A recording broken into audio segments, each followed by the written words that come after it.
de março, no coração do Rio de Janeiro. Quem vê essa quantidade de pessoas e carros nem imagina que ela já foi um belo caminho à beira-mar. Chamada de Rua Direita, era a ligação entre os morros do Castelo e de São Bento.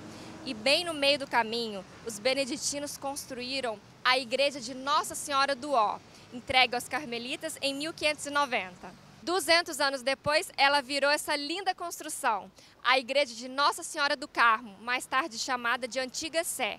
E olha, essa igreja tem história. Aqui foram coroados Dom João VI, Dom Pedro I, Dom Pedro II e também foi jurada a primeira Constituição do Brasil, em 1824.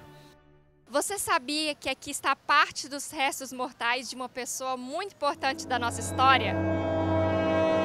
Que personagem histórico tem parte de seus restos mortais enterrado nessa igreja? Vou te dar as opções. Dom Pedro II, Machado de Assis, Pedro Álvares Cabral, Marechal Deodoro da Fonseca ou Princesa Isabel? Princesa Isabel? Não. Machado de Assis. Não. Acho que ou o Marechal Deodoro da Fonseca ou a Princesa Isabel, né? Acho que o Marechal Deodoro da Fonseca. Não, errado. Marechal da Fonseca. Não. Eu acho que diria Pedro Álvares, Dom Pedro II. Qual dos dois? Dom Pedro II. Quase acertou. Pedro Álvares Cabral.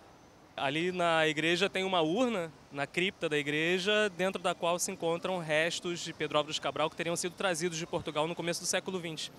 Fica ali numa caixinha, numa vitrine. Em 1871, Dom Pedro II visitou o túmulo de Cabral em Portugal e propôs uma exumação para fins científicos. Em 1903, depois de uma segunda exumação, essa urna chegou finalmente ao Rio de Janeiro. E por que foi escolhida essa igreja?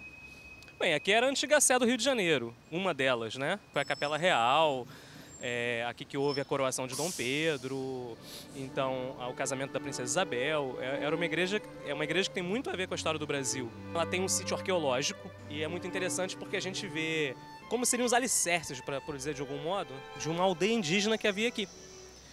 Então a gente pode ver também alguns elementos que foram encontrados, resgatados nessa pesquisa arqueológica, que foi feita durante o último restauro da igreja.